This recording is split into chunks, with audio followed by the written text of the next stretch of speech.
Chop, the original Guillotine League podcast. Everything you need to know to avoid the chopping block. Chop is brought to you by GuillotineLeagues.com. Now, your host, Paul Charchian. Hello and welcome to Chop, the Guillotine League podcast. For 6 years, we've been supporting the best way to play season-long fantasy football, Guillotine Leagues. This is a special Wednesday edition. So much big news today, Wednesday, that we moved the show up a whole day. Your Guillotine League drafts happening now, and we are here for you with guillotine-specific reactions to all of today's news. And I can't do it alone. Helping me today, my co-host, a guy who's so far up JJ McCarthy's jock, he can confirm JJ is not Jewish. Thor Nystrom. Hey, my man. Good to be here, Charge. Good to be here on Adam Thielen trade day. Adam Thielen trade day. For those that follow you on Twitter, at ThorKU, you had this thing sniffed out pretty closely, and you were giving some pretty incisive intel on the Thielen acquisition for several days. Yeah, that was a roller coaster. There was times, this has been going on for about a week, the discussion between the Panthers and the Vikings. And there was times where it was like, oh, this thing's imminent. And there was also times where it was like, is this thing dead? And they just kept working on it. It required Carolina to come down in their asking price and Minnesota to go up a little bit, but they ended up finding a compromise there, and they needed to now. Charge, as you know, the Vikings did not have another starting wide receiver, a starting caliber wide receiver that you could put out there across from Justin Jefferson in week one. Jordan Addison, 3-game suspension. Speedy Naylor has an injured hand and that is coming off a terrible camp, by the way. Ty Felton is the rookie. He's not ready to play full-time snaps right away. Rondale Moore out for the year. Tim Jones is a special teamer. You needed another guy to start opposite Jefferson in week one, but also week two and week three. And in this case, you also have a guy now that is a quality wide receiver 3 after that. The Vikings Chargers, about 50% of the time they're in 12 personnel. They do have the 3 wide receivers out there, 55% of the snaps. Thielen will be out there for those. You sort of artificially cut down the snaps, week 4 on to hopefully ensure that you get them for the rest of the season. But kind of an exciting trade. And on the Carolina side, Mr. Charchian, it's cokehead season time. Yeah, it is. It's cokehead time. Let's talk about it. So I moved Thielen up just a little bit in my rankings because I liked this spot better, and I like players who can do a hot start. And I had a little worry in Carolina. They have so many good young receivers. I worried second half of the season they would phase out Thielen to give more reps to their young receivers. I like Thielen in Minnesota better, where he falls no worse than third in the pecking order, as you mentioned, and he'll be wide receiver 2 early. Let's just stay with the Vikings for a second. And then I do want to get your thoughts on the Carolina side. Yeah. You're so locked into JJ McCarthy and his fantasy value. I feel like this is just one more bullet in the chamber for JJ McCarthy now that we've got 2 good wide receivers that can be on the field for the first 3 weeks and then 3 good ones after that. Yeah, this helps. I mean, you get yourself out of the nightmare situation in the first 3 weeks, of course, but after that, the 3 quality receivers, like you mentioned, which you can mix and match that against the 2 quality tight ends that you had. JJ McCarthy came from an offense in Michigan where they played heavy 12 personnel. There it was Colson Loveland, and then the inline blocker guy, the third offensive tackle, essentially was AJ Barner, who now he starts for the Seahawks. But the Vikings have that with Oliver and the inline blocking guy, and then TJ Hawkinson, of course. You can do interesting mix and match things there. You also have a top 5 offensive line in the NFL. You redid the interior. You brought in 3 really good starters for, I'm sorry, but 3 really bad starters. So you've gone from one of the NFL's worst interior offensive lines now to one of the best. You already had the awesome bookend tackles with Darisaw and O'Neal. And you have 2 really good running backs and 2 really good starting caliber running backs in the NFL where their skill sets are complementary in Aaron Jones and Jordan Mason. I think this offense is going to be able to do really interesting things. And to the point of JJ McCarthy's fantasy utility, you have one of the NFL's best supporting casts by any objective metric, and of course you have Kevin O'Connell, who has never not had a 4,000-yard passer. And then JJ McCarthy, he gives a rushing element that Kevin O'Connell's offenses have not had with the Vikings. You will see JJ McCarthy running more than you've seen in the past, but in particular, they're going to use his legs around the goal line. We've seen this down in Egan, going down, watching their practices, out in shotgun there inside the 5-yard line with Jordan Mason. Give a look to the defense, then give them the same look, but this time you pull the ball with McCarthy. Now you're going around the end. You give him sort of an option route where you can either get rid of the ball or you can just tuck it yourself and run in. You're going to see more rushing touchdowns from the Viking quarterback position than you've seen in the past.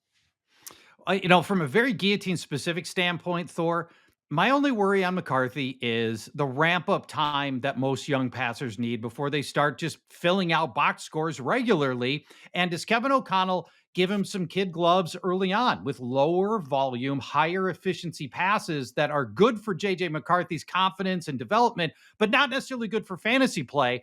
That's my concern from a guillotine standpoint, is potentially a slow ramp up on volume. What do you think about that in McCarthy's September? Wouldn't surprise me at all. I mean, the first game, you're at Chicago, right? You're in Soldier Tough. Field on Monday night, and Mhm. outdoor game with that. And then Justin Jefferson, even though he's the best in the world, he was out of practice. Obviously, most of training camp, he had the hamstring thing, the timing thing, getting on the same page with the timing will be interesting there. Then, of course, Thielen coming in. Now, for folks out there that don't know this, Thielen did come into town into Minnesota in July. Yeah. He actually brought Bryce Young with him, but they were working out with JJ McCarthy out there at Hopkins High School or something like that. But anyway, they have worked together. Adam Thielen has been very complimentary of JJ McCarthy. So it's going to be, and of course, Adam Thielen knows the offense. He knows Kevin O'Connell's offense. Of course, he knows what it's like to play across for Justin Jefferson as well. But there is going to be an acclimation period of some kind there. And then, of course, JJ McCarthy, this will be the first time he's taken an NFL snap. And all we've seen him, we saw him for a bit of that half against the Raiders last year in the first preseason game. Of course, that's when the torn meniscus occurred that caused him to miss last season. And then we just saw him for one series this preseason, and they've sort of had him under wraps outside of that. I agree with your overall take, Charchian, and on vis-a-vis McCarthy. One other specific point I want to make about guillotine leagues, though, vis-a-vis the Vikings. I think, you mentioned that you moved up Adam Thielen in your rankings. I think my bump for Thielen in guillotine leagues is going to be a bit more aggressive than it will be even in standard leagues. And the reason for that, when we make rankings, we think about this projections, and then you sort of stack your board. That and that's fair with Thielen for the end of the year. Week 4 to the end of the season, 18 or whatever. You're going to be the wide receiver 3 in that half the time they're in 3 wide receivers, whatever. But the first 3 games, you're going to see elevated targets for Thielen there. I've talked about this in the past, Mr. Charchian, but the thing that I like to do in guillotine leagues, I'm prioritizing that first month of the season because I don't want to give out my money on the free agent wire. So I'm looking for guys that are going to start quick. Yes. I think Adam Thielen could start quicker than is being indicated by his current ADP. So Thielen's going to get a bit more aggressive of a bump for me in my guillotine rankings. Thielen was straight up fantastic in the second half of last season. When he came back from injury, he was cooking. He's still got, at 35 years old, he's still got some gas in the tank. So looking at Carolina, last year at this time, nobody talking about undrafted free agent Jaylen Coker except you.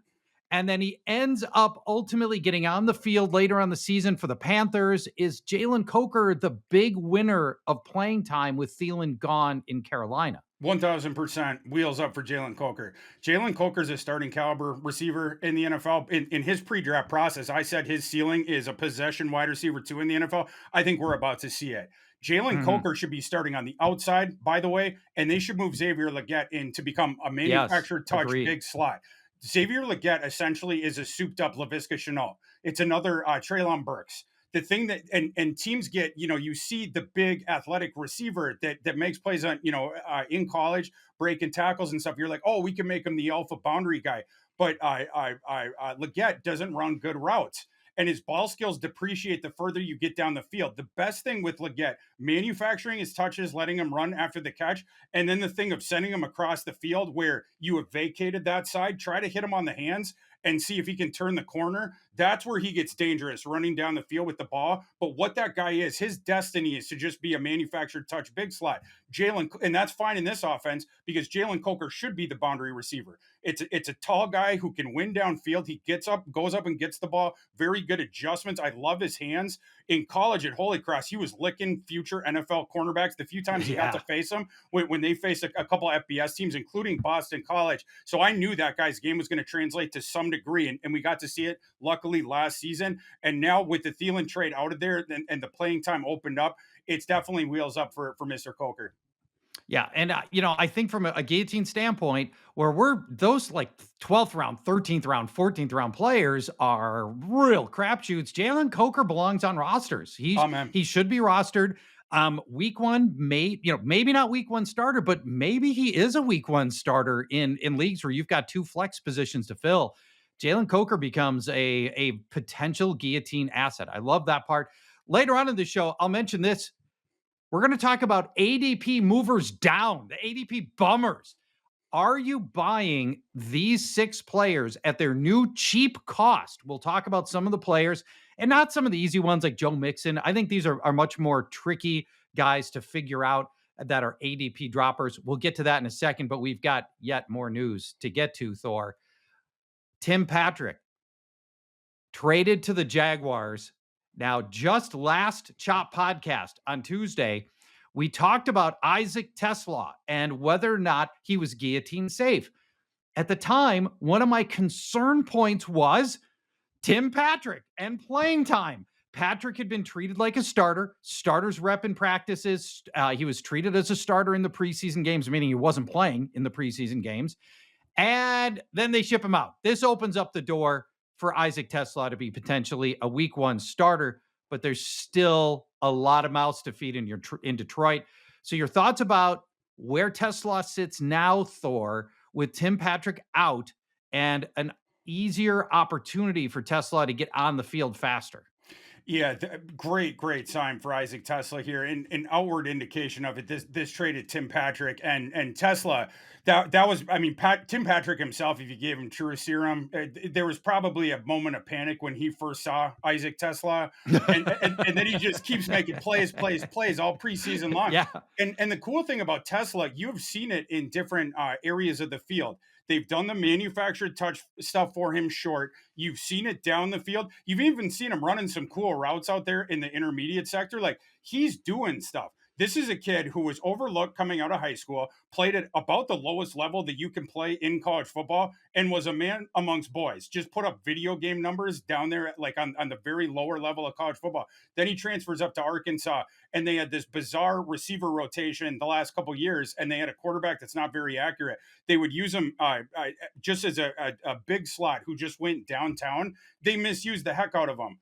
And that's how Isaac Teslaa ends up, falling through the cracks to Detroit, where he ended up doing it, and why people don't know his name. But this is a guy, he is great down the field. He was in college. Anything around him, he is going to come down with it. He gets higher than the guy that's around him. He's 6'3.5", 215, and can jump out of the gym, basically. Love the way he extends the ball. Good hands. But again, the stuff that we did not see during his time at Arkansas, just because they didn't use him that way, that we're going to see now. It's that stuff of manufacturing the touches, hitting them on the crossers and coming across the middle of the field and allowing him to run. Some of the stuff that we saw with Puka Nacua as a rookie.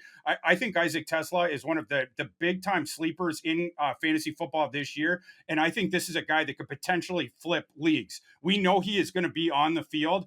And by the way, I think he's better than Jameson Williams. And I think they're going to find that out. Wow. I think you can do more stuff with him than you can do with Jameson Williams. So I think it's an interesting receiving core. It's a new play caller, but and you bring in Teslaa now. So there's no sort of preconceived notion about how to use these guys. I think Teslaa starts quick, and I think he has a big year as a rookie. All right, so let's talk guillotine specifically and September. I mean, it's a lot to ask any rookie at any position to be guillotine reliable week one. Teslaa's got to overcome literally five other players that are all touchdown worthy on his own roster. I do think you want to draft Teslaa. I don't know that I'm going to start him week one, and I've got him on a couple of guillotine leagues. I don't know that I'm going to start him week one. I think we're going to have a bit of a statistical bumpy ride for him just because of all the other mouths to feed. And even if he's really talented, I don't know that it all comes together in September with consistency. That feels like a lot to ask, Thor. Yeah, I mean, I think, my biggest thing would be come out of your draft with Teslaa. But if an owner that had him on their team wanted the first week to keep him on ice to see the way, well, in a real game situation, how are the Lions using him now? They don't have to reveal that to us in advance, right? And the Yeah. things that I'm talking about, this usage in the preseason, he was able to prove to him that he can do this stuff. Will it be that thing, the wire, sort of act right away? I don't know. So I mean, like the first week, if you want to sort of sit back and wait and see, I would totally understand that, especially in a scenario where you need the floor. You're going to prioritize the floor of a player Yep. in that slot against the ceiling. If you need to hit a dinger, I think you're going to call up Teslaa, but maybe you go with a higher floor guy if that's the situation you're in. Yeah. I mean, somebody boring like Christian Kirk might be the better choice early on as we get a read on what Isaac Tesla is going to be able to do. All Fair. right, the last big story from today, and it's gigantic with massive Guillotine League repercussions. Rashee Rice not only suspended 6 games, but the first 6 games of the year, and add in their Week 10 bye for the Chiefs, and that means until Week 11, you only get 3 games out of Rashee Rice. We'll talk about that a little bit later in the show. Hollywood Brown, to me, gets a spike in usage here. He should be recovered from, he's always injured with something, should be recovered well enough to participate for week one. He's been nursing a high ankle sprain since July, so he's been resting a long time. He should be okay unless there's been a setback.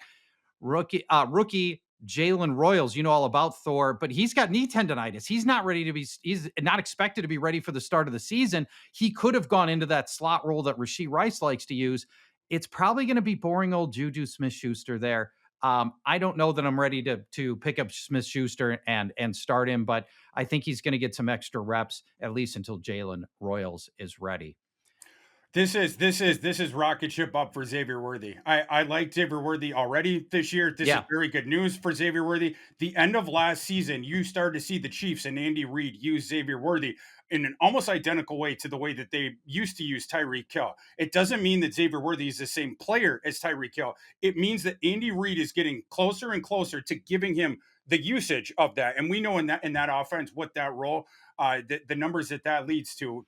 Will Xavier Worthy be that kind of player? I don't know about that, but he's a good player. You see the things around the goal line of like the end arounds and the jet sweeps and the way they went again down the stretch and then in the playoffs, the lengths that they went to get the ball in Xavier Worthy's hand. Yeah. And now you don't have a choice at the start of the season, right? You are low on offensive playmakers. You are going to be leveraging that even more and getting the ball into Xavier Worthy's hand. So I love Xavier Worthy this year. All right, coming up next, are we buying the dip on some of the players who have tumbled down draft boards specifically for guillotine leagues? And that is brought to you by Xfinity, introducing the 5-year price guarantee from Xfinity. One internet price, 5 years guaranteed. Life is unpredictable, like your fantasy leagues, but the price of your internet shouldn't be. Get a reliable price with a reliable connection. All in means all in. Get Wi-Fi equipment and unlimited data included. This whole episode is about change. Players tumbling down draft boards. Draft position change, teams change, players come and go. But no matter what, for 5 years, the price of your internet is locked in and the same.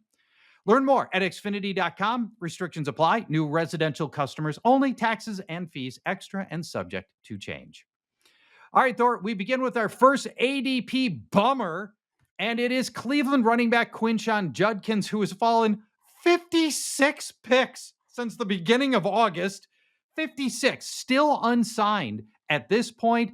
For Guillotine League use, we prioritize September, and this September at this stage looks very dicey for Quinshon Judkins.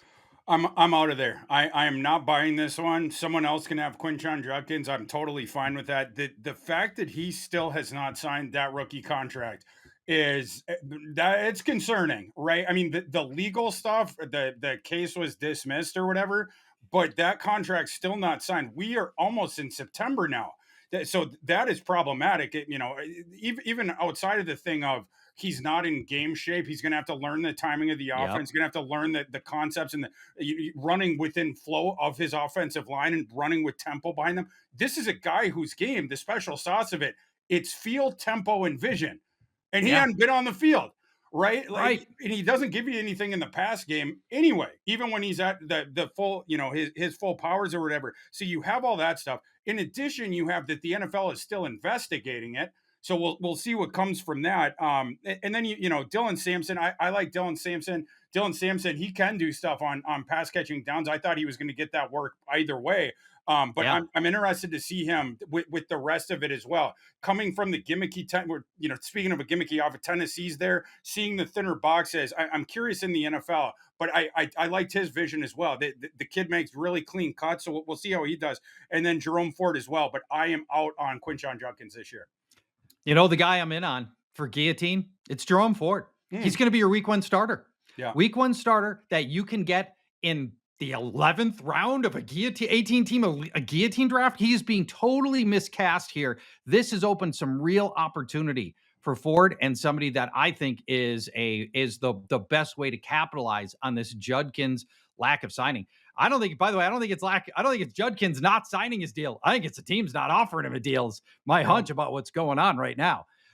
Let's go to our next ADP bummer. And it's Minnesota wide receiver Jordan Addison, down 36 picks since August 1st. We've already talked about his suspension right here. But I want to mention a couple things. First, great episode with Dwayne McFarland's new podcast, Talk Data to Me, from a couple of weeks ago, where he and Ben Gretsch broke down Jordan Addison. They talked about how Addison last year, when people weren't really maybe noticing as much, turned into a really good player in the second half of last year. Fantasy wide receiver 2.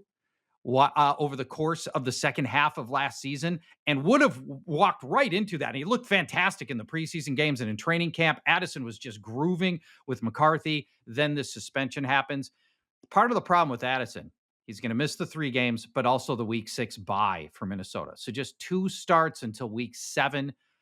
That's basically radioactive for a Guillotine league.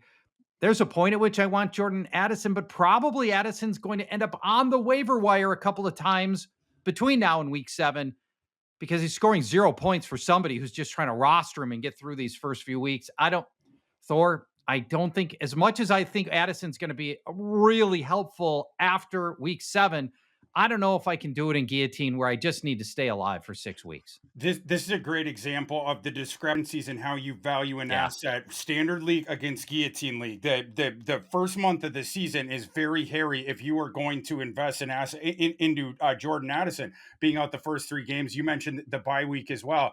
I don't think I can do it either in a Guillotine league. However, I like his fit in this offense, and I can tell you from this summer down there in Egan, training camp, and then mostly in training camp, because McCarthy was only out there for 1 series. But McCarthy and Jordan Addison had a tremendous rapport that they had developed. McCarthy's a really good anticipatory thrower, and Addison is a receiver, not only runs good routes. You can set your watch on that guy being to this spot on the field exactly when he says he's going to be, and then making that clean cut, and he's going to turn around right when you think he's going to. So for anticipatory throwers, Jordan Addison is like a gift to them. You can just keep ringing it up. And we saw that this summer. I think you're going to see that coalesce when Jordan Addison comes back and down the stretch. It's not going to help you in Guillotine leagues. Unfortunately, that asset is 0 there for the first month, roughly. I don't want anything to do with Jordan Addison in Guillotine leagues for that reason, even though I do think he's going to be really good down the stretch. Yeah, we agree on all of that. All right, Thor, let's go to our next ADP bummer. It's now San Francisco running back Brian Robinson, who's dropped 40 picks since August 1st when he was the presumed starter for Washington. And now he's either the second or third man up for San Francisco. Is there a point at which here you're ready to buy on Brian Robinson? After all, he is behind an injury-prone starter in Christian McCaffrey. He is, and there's, you can make the argument for him as a handcuff, but Charge, right now he's the ADP on Robinson like round 10, was it around there? Yeah. Yeah, to me, that's still a little bit rich for my blood. Like, yeah, you can make the argument of like, oh, he's behind the injury prone guy, and Shanahan has a really good, run system, et cetera, et cetera. You could also make the argument of, well, he ain't the only backup running back there, and we have no idea that he's like the RB2 on that team. I mean, they give up a piddly 6th-round pick for him. And Shanahan will play whoever he feels is best in the moment. We'll see how Robinson ends up acclimating there. The nightmare scenario is he's not even RB2, and someone That's else, right. when that opportunity would come up, that it would go to someone else. On the other side of it, if there does happen to be a McCaffrey injury and Robinson does happen to take the stranglehold of the RB2 spot, San Francisco, I hate when they do strength of schedule based on last year's team Last year's records. results. Yeah. However, if you do it that way, San Francisco has the easiest strength of schedule in the NFL this year. But especially down the stretch, their last 3 games, they have it's Titans, Colts, and Bears from week 15 to week 17 when you're in the playoffs. So if McCaffrey did get injured, then Robinson was in that situation, yada yada. You can see this thing both ways, is my whole point. But at that current ADP, I still think it's a little rich within the circumstance that we're in. So I'm going to sell Brian Robinson as a 10th round pick.